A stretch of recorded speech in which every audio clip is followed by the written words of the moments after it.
అందరికీ welcome back. Day 9 on Snowflake series. ఈరోజు external tables గురించి చూద్దాము.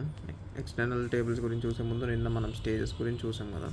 సో ఆ స్టేజెస్ దగ్గర ఒక చిన్న టాపిక్ ఒకటి మాట్లాడుకుని will come back to external tables, ఎందుకంటే దానికి ఒక చిన్న లింకేజ్ ఉంటుంది. సో అప్పుడు కొంచెం బెటర్గా అర్థమవుతుంది అనమాట. ఓకే, సో ఆ లింకేజ్ మాట్లాడే ముందు చిన్న ఫైల్ ఫార్మాట్ గురించి మాట్లాడాలి. నిన్న చిన్నది మిస్ చేసాము. సో ఫైల్ ఫార్మాట్లో ఇంకా అడిషనల్ ఆప్షన్స్ కూడా ఉంటాయి. మనం టైప్, ఇంకా కొంచెం స్కిప్ హెడర్ అని కానీ అలాంటి ఫీల్డ్స్, అలాంటి ఆప్షన్స్ గురించి మాట్లాడుకున్నాం. కానీ ఫైల్ ఫార్మాట్ ఆబ్జెక్ట్ క్రియేట్ చేసేటప్పుడు ఇంకోటి main, match by column is equals to case insensitive కానీ కేస్ సెన్సిటివ్ కానీ పెట్టుకుంటే మంచిది. ఎందుకంటే ఇది ఏంటి అంటే, ఇప్పుడు మనం స్టేజ్లోకి కానీ టేబుల్ని టేబుల్లోకి స్టేజ్లోంచి డేటాని తీసుకొస్తాం కదా. అంటే స్టేజ్ ఆబ్జెక్ట్ ఆల్రెడీ క్రియేట్ చేసి పెడతాము. స్టేజ్ ఆబ్జెక్ట్లో కొన్ని ఫైల్స్ పెడతాము. సో ఆ ఫైల్స్ నుంచి డేటా తీసుకొచ్చి టేబుల్లో పెడతాము. సో మనం నిన్న మాట్లాడుకున్న దాని ప్రకారము టేబుల్లో కాలమ్స్ ఏ ఆర్డర్లో అయితే ఉన్నాయో అదే ఆర్డర్లో స్టేజ్లో ఉన్న ఫైల్ ఆబ్జెక్ట్లో కూడా కాలమ్స్ అని ఉండాలి. అంటే ఫస్ట్ కాలమ్ అన్నది మనకి వ్యార్క్యార్ అవుతే వ్యార్క్యార్ అయ్యి ఆ కాలం పేరు ఏ అంటే అలాంటి కాలం రిలేటెడ్ వాల్యూ ఇందులోకి రావాలి కదా ఫైల్ నుంచి. సో కొన్నిసార్లు ఏమవుతుందంటే టేబుల్లో కాలమ్స్ అన్నీ ఏబిసిడి అని ఉంటాయి, కానీ ఫైల్లో కాలమ్స్ అవే కాలమ్స్ డేటా అక్కడ నుంచి ఇక్కడికి తెస్తాం కదా. సో ఫైల్లో డేటా ఏమోనే బిఏడిసి అట్లా చేంజ్ అయిపోయి ఉంటుంది కదా. సో ప్రతిసారి నువ్వు చెక్ చేసుకుని చేయలేవు కదా. సో ఈ కాలం మ్యాచ్ బై కాలం నేమ్ అని పెడితే is equals to case insensitive అని పెడితే సో అది మ్యాచ్ చేసుకుంటుంది. ఓకే, ఫైల్లో కాలం పేరు ఏముంది, ఏ అని ఉంది. ఇక్కడ టేబుల్లో కాలం పేరు ఏముంది, ఎక్కడ ఉంది, అది థర్డ్ పొజిషన్లో ఉందా కాలం, ఓకే ఫైల్లో ఫస్ట్ పొజిషన్లో ఉందా, పర్లేదు. సో మనకి నేమ్స్ మ్యాచ్ అయినాయి కదా అక్కడ ఇక్కడ. సో ఈ వాల్యూస్ ఫైల్ నుంచి ఏ అనే కాలంలోంచి వాల్యూస్ అన్నీ టేబుల్లో ఏ అనే కాలంలోకి మాత్రమే వెళ్ళాలి. ఆర్డర్ పట్టించుకోవద్దు. ఏ అనే కాలం ఫస్ట్లో ఉందా టేబుల్లో, లాస్ట్లో ఉందా ఫైల్లో అన్నది నీకు అనవసరం.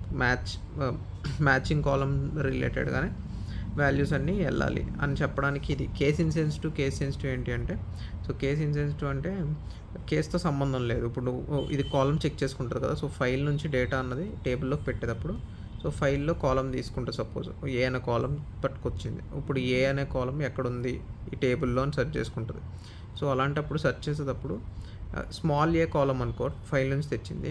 సో నీకు టేబుల్లో అదే నేమ్తో ఉండాలని లేదు, రిలేటివ్గా ఉంటుంది. అంటే స్మాల్ ఏ ఉండాలా, లేకపోతే క్యాపిటల్ ఏ కూడా ఉండొచ్చు కదా కాలం నేమ్ సో టేబుల్లో. సో అందుకని ఎప్పుడు కేస్ ఇన్సెన్సిటివ్ పెట్టుకుంటే కొంచెం అంటే నీ డిపెండెన్సీ అది. లైక్ నీ టేబుల్లో కాలమ్స్ అన్నవి లైక్ ఏబిసిడి అని ఎలా ఉన్నాయి. ఓకే, నీ ఫైల్లో కాలమ్స్ అన్నవి బి స్మాల్స్ అనమాట, బిసిఏడి. సో ఇలా ఉన్నప్పుడు ఈ కాలంలో ఉన్న వాల్యూస్ అన్నీ నీకు ఈ కాలంలోకి వెళ్ళాలి. ఓకే, ఫైల్లో ఈ స్మాల్ ఏలో ఉన్న కాలమ్స్ అన్నీ ఈ కాలంలోకి వెళ్ళాలి అంటే అప్పుడు ఏం చేస్తావు, కేస్ ఇన్సెన్సిటివ్ పెడతావు. అదే నీకు ఇది ఏ capital B capital C capital D అనుకో, కేస్ సెన్సిటివ్. ఇంకో కాలం కూడా ఉంది, ఏ ఉంది, ఇక్కడ కూడా ఏ ఉంది అనుకో కాలం. ఓకే, సో అప్పుడు కేస్ సెన్సిటివ్ పెడతావు, ఎందుకంటే ఈ క్యాపిటల్ ఏలోంచి వాల్యూ క్యాపిటల్ ఏలోకి వెళ్ళాలి. ఓకే, స్మాల్ ఏలోంచి వాల్యూ స్మాల్ ఏలోకి వెళ్ళాలి, రైట్. సో అలా చేస్తావు. సో ఇంకోటి అది కాకుండా ఇంకొకటి error on column count miss match is equals to falls. ఇది ఎందుకంటే ఇప్పుడు నువ్వు కాలమ్స్ మనం నిన్న మాట్లాడుకున్నాం. ఇప్పుడు ఇక్కడ సెలెక్ట్ కమాండ్ ఉంది, ఇది స్టేజ్ నుంచే కదా సెలెక్ట్ చేస్తుంది, టేబుల్లోకి పెడుతుంది. సో 1-2 కాలమ్స్ సెలెక్ట్ చేసి టేబుల్లో పెడుతుంది. ఇప్పుడు ఈ టేబుల్లో మల్టిపుల్ కాలమ్స్ ఉన్నాయి, 3 కాలమ్స్ ఉన్నాయి, ఇక్కడ 2 కాలమ్సే ఉన్నాయి. నువ్వు ఇలా డేటా పెడుతున్నప్పుడు మరి ఇష్యూ వస్తుంది కదా. ఇట్లా 3 ఉండి ఇది 2 ఉంటే డంపింగ్ జరగదు అనమాట. అలాంటి టైంలో ఇలాంటిది ఇది వాడితే error on column count miss match, column counts match అవ్వట్లేదు, ఇక్కడ 3 ఉన్నాయి ఇక్కడ 2 ఉన్నాయి, అప్పుడు ఏం చేయాలి అని దీనికి చెప్తున్నావు అంటే ఈ ఫైల్ ఫార్మాట్ ఆప్షన్లో పెట్టాలన్నమాట. ఇవన్నీ ఏం చెప్తున్నావు అంటే ఇది ఇగ్నోర్ చేసి, ఒకవేళ ఇట్లా ఉంటే ఇక్కడ 3 ఇక్కడ 2 ఉంటే మిగతా ఒక కాలం ఎక్స్ట్రా ఇక్కడ టేబుల్ ఉంది కదా, ఇవన్నీ నల్స్ ఫిల్ చేసే అని చెప్తావు. అదే ఇక్కడ 2 ఇక్కడ 3 ఉన్నాయనుకో, సో నువ్వు ఈ డేటాని స్కిప్ చేసే, ఉన్న వరకు టేబుల్లో ఫిట్ చేయి, మిగతా స్కిప్ చేసే అన్నట్టుగా చెప్తావు. ఓకే, దాని అర్థం అది. సో ఈ రెండు మెయిన్ నిన్న మాట్లాడుకోలేని ఒక ఆప్షన్స్ ఫైల్ ఫార్మాట్‌లో.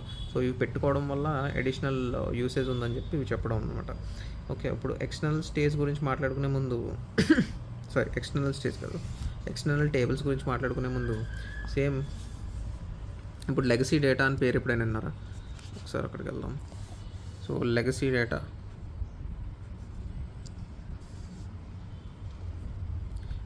డేటా ఏంటి అంటే ఓల్డ్ డేటా అనమాట. ఇది హిస్టారికల్ డేటా అనమాట. Historical data. సో, ఎక్స్టర్నల్ స్టేజ్లో మాట్లాడుకుంటే మనం మామూలుగా ఇది ఎక్స్టర్నల్ టేబుల్ గురించి తర్వాత చెప్తాను, లింకేజ్ చెప్తున్నాను ఇప్పుడు అనమాట. సో, ఎక్స్టర్నల్ స్టేజ్ ఏడబ్ల్యూఎస్ అని ఉంది, ఇది స్నోఫ్లేక్ అని ఉంది, రైట్? స్నోఫ్లేక్ ఏడబ్ల్యూఎస్ ఇది ఎక్స్టర్నల్ స్టోరేజ్ ఇది. సో, అలాగే ఇక్కడ ఒక విండో అంటే ఎక్స్టర్నల్ స్టేజ్ అవుతుంది, రైట్? సో, ఇక్కడ నుంచి డేటా తెచ్చుకొచ్చి ఇక్కడ ఒక టేబుల్ క్రియేట్ చేసి ఇందులో డేటా పెట్టుకోవాల్సిన అవసరం ఏంటి? రెగ్యులర్గా అనాలిసిస్ చేస్తే డేటా మీద అది ఇక్కడికి తెచ్చుకుంటే నీకు ఇందులో ఉన్న మెటా డేటా కానీ ఏమన్నా ఇన్ఫర్మేషన్ స్కీమా అన్న ఒక మెటా డేటా ద్వారా కానీ మీకు ఫాస్టర్ క్వెరీ రెస్పాన్సెస్ అలాంటివి జరుగుతూ ఉంటాయి కదా. సో, అందుకని ఎక్కువ అనాలిసిస్ చేసే డేటాని స్నోఫ్లేక్లో కాపీ చేసుకుని పెట్టుకుని ఒక టేబుల్లో నువ్వు చేస్తూ ఉంటావు. లేదు నాకు అంత ఎక్కువ చేయవు డేటా, ఓకే, తక్కువ ఎక్కువ అనాలిసిస్ అన్నదా డేటా మీద జరగదు అని అనుకుంటే నువ్వు అది ఇక్కడే ఉంచేసుకోవచ్చు కదా. ఇక్కడే ఉంచేసుకో. ఎప్పుడో ఒకసారి నేను చూసి వస్తాను డేటా అంటే స్టోరేజ్ కాస్ట్ ఇక్కడే కదా తక్కువ అవుతుంది ఇక్కడ కంటే. సో, ఇక్కడికి తెచ్చుకుంటే టేబుల్లో పెట్టుకోవడం ఇదంతా ఒక ఇదంతా మూమెంట్ అంతా చేయడం వల్ల కూడా నీకు కొంచెం డబ్బులు ఖర్చు అవుతాయి కదా. సో, ఇక్కడే ఉంచేసుకోవచ్చు కదా, రైట్? సో, ఇలాంటి లెగసీ డేటాని డీల్ చేయడానికి వచ్చింది. ఇక్కడే ఉంచేసి డేటాని ఏం చేస్తారంటే ఇక్కడ స్టేజ్ క్రియేట్ చేస్తున్నావు కదా నువ్వు, ఒక విండో క్రియేట్ చేస్తున్నావు డేటాని చూడడానికి కదా. సో, ఈ విండో నువ్వు కాపీ కమాండ్ ఎలా రాస్తున్నావు? కాపీ ఇంటూ టేబుల్ క్రియేట్ చేసుకుని వచ్చి ఫ్రమ్ స్టేజ్ ఇలా రాస్తున్నావు, అవునా? ఫైల్ ఫార్మాట్ ఏదో ఇస్తున్నావు. సో, నేనేమంటున్నా అంటే ఇక్కడ టేబుల్ క్రియేట్ చేయొద్దు. Select star from create are replace view from అని చెప్పి select star from your stage.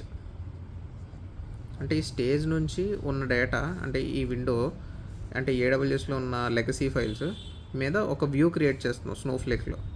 అంతేకాని నువ్వు ఇలా టేబుల్ క్రియేట్ చేయట్లే. వ్యూ అంటే ఏంటి, టేబుల్ అంటే ఏంటి డిఫరెన్స్ మీకు ఎస్క్యూఎల్లో తెలిసి ఉంటుంది. వ్యూ అంటే స్టోరేజ్ ఏం జరగదు, జస్ట్ ఒక క్వెరీ ఉంటుంది.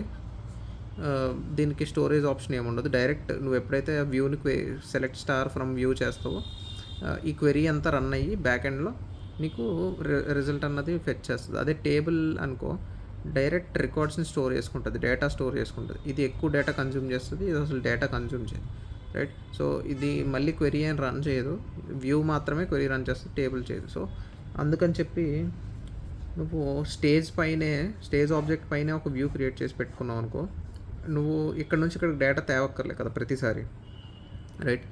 జస్ట్ ఇక్కడే ఉండని డేటాని టేబుల్లో ఏం పెట్టుకోవద్దు. ఒక చిన్న వ్యూ ఆబ్జెక్ట్ క్రియేట్ చేయి.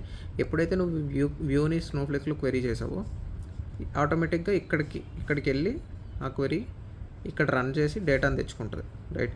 సో, ఇది ఒక థాట్ అనమాట లెగసీ డేటాని డీల్ చేయడానికి. అదే ఈ ఎక్స్టర్నల్ స్టేజ్ ఎందుకు వచ్చింది ఎక్స్టర్నల్ టేబుల్ ఎందుకు వచ్చింది అంటే, సో, ఎక్స్టర్నల్ టేబుల్ కూడా ఇదే ప్రాబ్లమ్ని సాల్వ్ చేస్తుంది. వ్యూ ఎట్లయితే నీకు హెల్ప్ చేస్తుందో డేటాని తెచ్చుకుని అక్కడ పెట్టుకోకుండా బయటనే ఉండనిచ్చి డేటాని ఎట్లా అయితే హెల్ప్ చేస్తుందో, రైట్?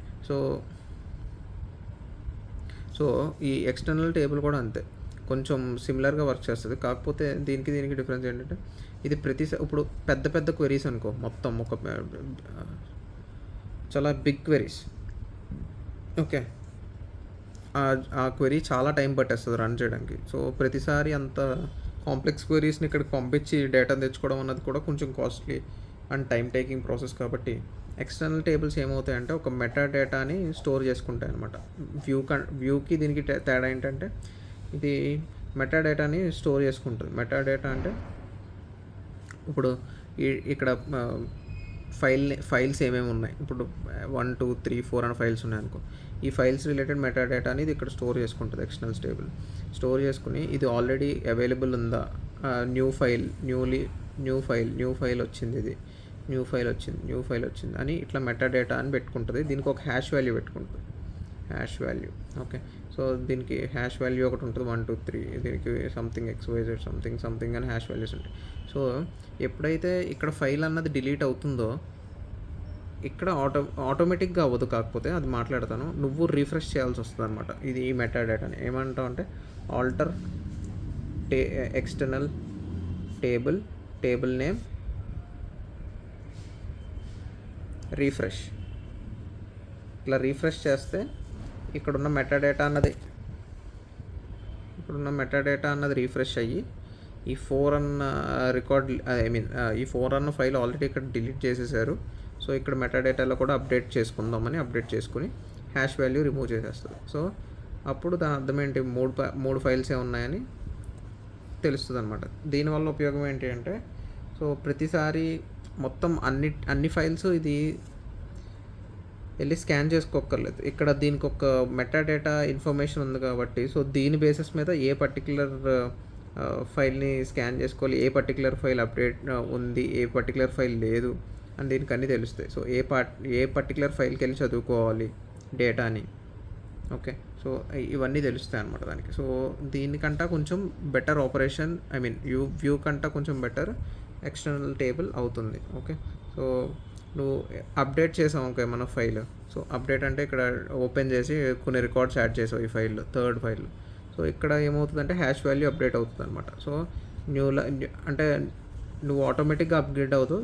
ప్రతిసారి కమాండ్ రన్ చేసుకోవాలి, refresh command. Okay, so meta data అన్నది ఇక్కడ ఎలా హెల్ప్ అవుతుంది అంటే, ప్రతిసారి నువ్వు ఆల్రెడీ ఒకసారి రన్ చేసావు అనుకో, సో క్వెరీ అన్నది క్లౌడ్ సర్వీసెస్ లేయర్లోకి వచ్చి ఉంటుంది కదా. సో రీఫ్రెష్ చేశాక మెటా డేటాని సో రీఫ్రెష్ చేశాక డేటా అన్నది మళ్ళీ కొత్తగా పార్టీషన్స్ నుంచి రీడ్ చేస్తుంది అనమాట. ఓకే, డేటా అన్నది మళ్ళీ ఇక్కడ పార్టీషన్స్ అంటే దాని అర్థం ఇవి పార్టీషన్స్ అనమాట. ఇక్కడ ఇదొక పార్టీషన్ అని అనుకో. సో ఈ పార్టీషన్ నుంచి మళ్ళీ కొత్తగా రీడ్ చేస్తుంది. మళ్ళీ ఎప్పుడైతే ఇంకోసారి రీడ్ చేసావో మళ్ళీ ఈ మెటా డేటా క్యాష్ అని యూస్ చేసుకుంటుంది కదా. ఎప్పుడు మనకి కామన్గా ఇంకా ఇదొక ఎక్స్ట్రా యూసేజ్ అనమాట. అంటే లైక్ అది వ్యూ దగ్గర అయినా మళ్ళీ cloud services layer meta data cloud services layer cash అని యూజ్ చేసుకుంటుంది.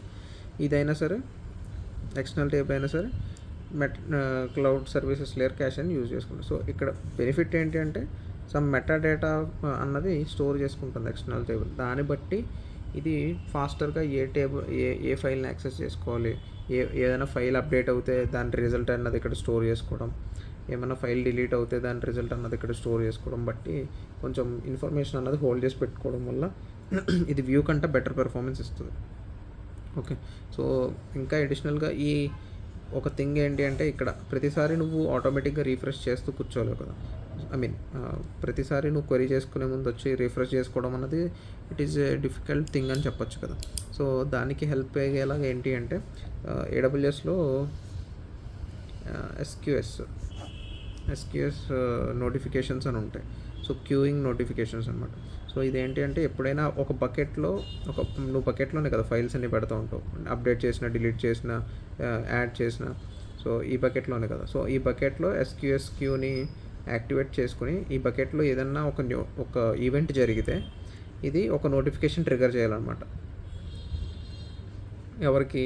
స్నోఫ్లేక్లో ఉన్న ఈ మెటాడేటా ఎక్స్టర్నల్ టేబుల్కి. సో ఈ ఎక్స్టర్నల్ టేబుల్కి ఈ నోటిఫికేషన్స్ అన్నీ వెళ్ళి ఇక్కడ ఆటోమేటిక్గా అప్డేట్ అవుతుంది. ఇది బ్యాక్ అండ్ ప్రాసెస్ అనమాట. లైక్ ఆన్ ఏ బ్రీఫ్ చెప్పాలి అంటే SQS ఆటోమేటిక్గా మెటాడేటా ఫీల్డ్ని ఎక్స్టర్నల్ టేబుల్లో ఎలా రీఫ్రెష్ చేస్తుంది అంటే, సో SQS యూజ్ చేసి నోటిఫికేషన్ పంపించి ఇప్పుడు అక్కడ ఉన్న టేబుల్ మెటాడేటా ఫీల్డ్లో ఇక్కడ ఇది ఆల్రెడీ రిమూవ్ అయిపోయింది, లేదా ఇది అప్డేట్ అయింది, లేదా ఇది న్యూగా యాడ్ అయింది ఇంకో ఫైల్ 3 అన్న ఫైల్ అని ఆటోమేటిక్గా అది అప్డేట్ చేస్తాను. దీనికి రిలేషన్ ఎలా అంటే, స్నోఫ్లేక్లో ఎక్స్టర్నల్ టేబుల్ ఉంటుంది కదా, దాన్ని డిస్క్రైబ్ చేయండి. ఆ ఎక్స్టర్నల్ టేబుల్ నేమ్. ఓకే, ఆ ఎక్స్టర్నల్ టేబుల్ నేమ్ రాస్తే అక్కడ మీకు ARN నెంబర్ ఉంటుంది. ఓకే, ఆ ARN నెంబర్ తీసుకొచ్చి, అంటే ప్రతి ఎక్స్టర్నల్ టేబుల్కి ఒక ఏఆర్ఎన్ నెంబర్ ఉంటుంది. ఓకే, సో ఆ ఏఆర్ఎన్ నెంబర్ తీసుకొచ్చి ఇక్కడ ఎస్క్యూఎస్లో క్రియేషన్ చేస్తున్నప్పుడు, క్యూ నోటిఫికేషన్ క్రియేషన్ చేస్తున్నప్పుడు ఏఆర్ఎన్ నెంబర్ అక్కడ పేస్ట్ చేస్తే మీకు నోటిఫికేషన్ అన్నది ఈ రెసిపియంట్కి వెళ్తుంది.